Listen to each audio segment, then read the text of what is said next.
Morning sunlight spills over the lively streets of Cebu, casting golden reflections against tin rooftops and colorful sari-sari stores. In a small open courtyard behind a community hall, 48 Filipino kids gather, some still wiping sleep from their eyes, others already humming warm-up notes. Their matching white shirts aren't new, most have been washed so many times that the fabric has thinned. But to them, these shirts are uniforms of pride. Their mentor, Teacher Liza, stands at the center, tapping a gentle beat on a wooden stool. She's a soft-spoken music teacher with the heart of a warrior, someone who fundraised for months, sold banana Q on weekends, and personally stitched ribbons on shirts so the kids would look united. For many of the children, she's more than a teacher, she's the reason they believe they have talent worth sharing. As they rehearse, their voices weave together like threads of sunlight, pure, bright, unpolished yet full of soul. Kids from different barangays, some who live in cramped houses, others who walk long distances to rehearse, now stand shoulder to shoulder as one choir. Every note they sing rises above the noise of tricycles, jeepneys, and street vendors calling out, "Palit na." Finally, Teacher Liza claps once. "Anak, today is the day." The kids fall silent. The weight of her words settles over them. Their trip to America, something none of them ever thought possible, began with a late-night email sent on a borrowed phone. And now here they are, bags packed, passports ready, hearts pounding.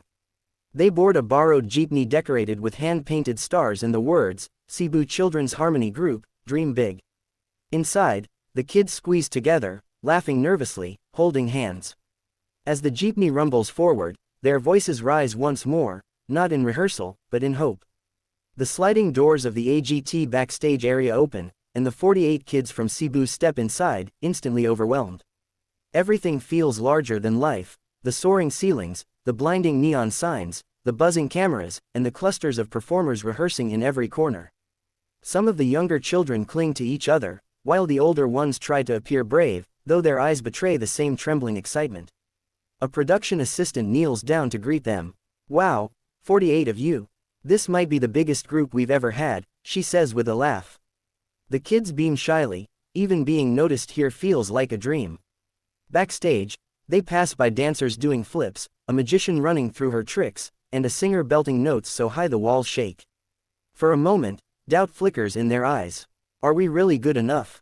Teacher Liza notices and gathers them into a circle.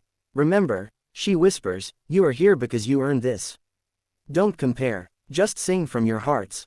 The stage manager waves them forward. "Cebu Choir, you're up." They walk single file toward the stage entrance, their footsteps echoing against the metal catwalk. The curtain parts slightly, giving them their first glimpse of the massive AGT theater. Thousands of faces, cameras everywhere, a stage that looks like it could swallow them whole. The audience murmurs in surprise as the kids flood onto the stage. Some whisper, "Wow, that's a lot of them." One judge jokes into the mic, "We might need a bigger stage." Simon Cowell leans forward, intrigued. His eyebrows lift, a rare sign of genuine curiosity. Teacher Liza stands off stage, hands trembling. The children take a deep breath, forming their lines with military-like precision. Then the theater falls silent. This is their moment. The spotlight hits the front of the stage, illuminating a single girl, no more than 10 years old.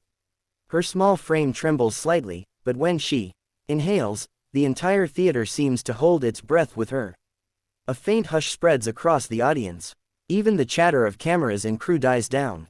She opens her mouth, and the first note emerges, pure, clear, and impossibly strong. The sound is so perfect, so hauntingly beautiful, that it feels like the theater itself has stopped time. A whisper of gasps drifts from the audience, but no one dares move. Simon Cowell, mid-sip of water, freezes. His eyes widen slightly, brows lifting in disbelief. The note hangs in the air, seemingly defying physics, filling every corner of the room with a warmth and clarity no one expected. Then, like a wave, the other 47 children join her.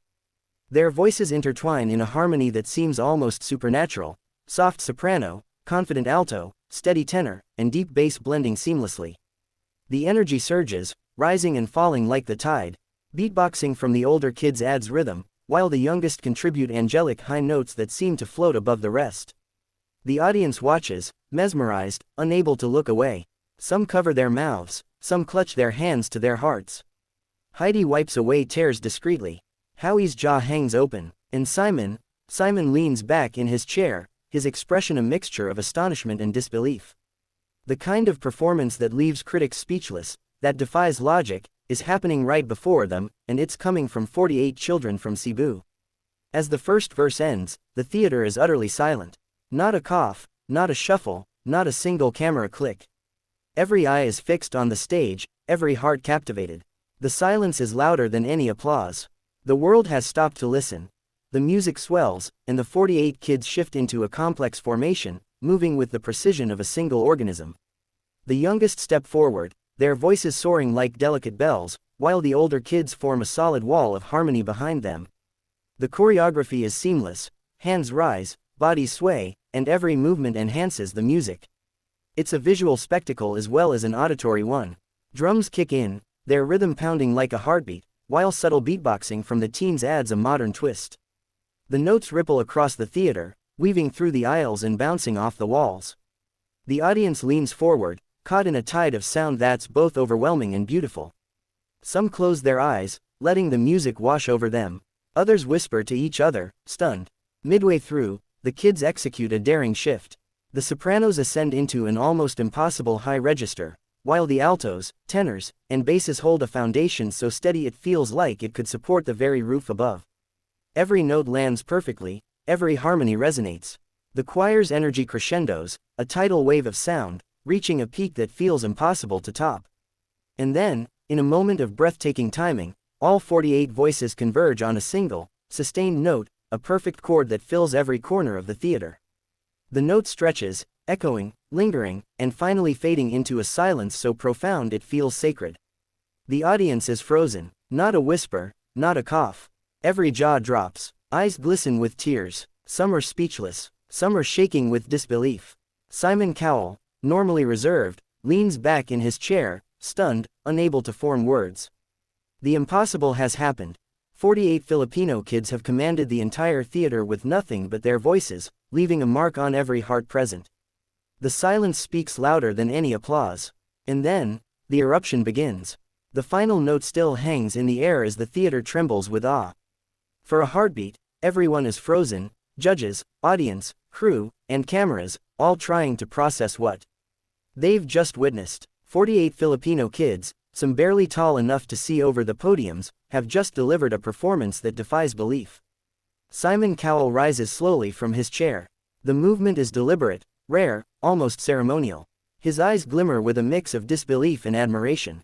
In all my years, I have never seen kids perform like this, he says, his voice steady but layered with emotion. The words hang, heavy and powerful. The kids gasp, their hands flying to their mouths. Teacher Liza blinks rapidly, trying to hold back tears, knowing that every struggle, every long practice, every sacrifice has led to this moment. Then Simon smiles, a full, genuine smile that lights up his usually stoic face. He steps forward and slams the golden buzzer with authority. Confetti explodes, raining down like golden sunlight, sparkling across the stage and settling in the kids' hair. The sound of cheering is deafening, echoing off every wall. The children scream, cry, and embrace each other, some collapsing to their knees in pure joy. Howie and Heidi leap from their seats, applauding wildly. Judges' faces beam with awe. Simon nods at the kids, his head shaking slowly, still processing the impact of their voices. The audience chants, Cebu, Cebu, as the kids wave, bow, and spin, their energy unstoppable.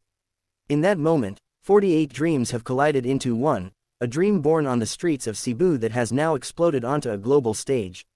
For these kids, life will never be the same. For Simon, the judges, and the audience, this is a memory that will linger forever. The confetti settles, the children smile through tears, and the world finally understands the power of their voices.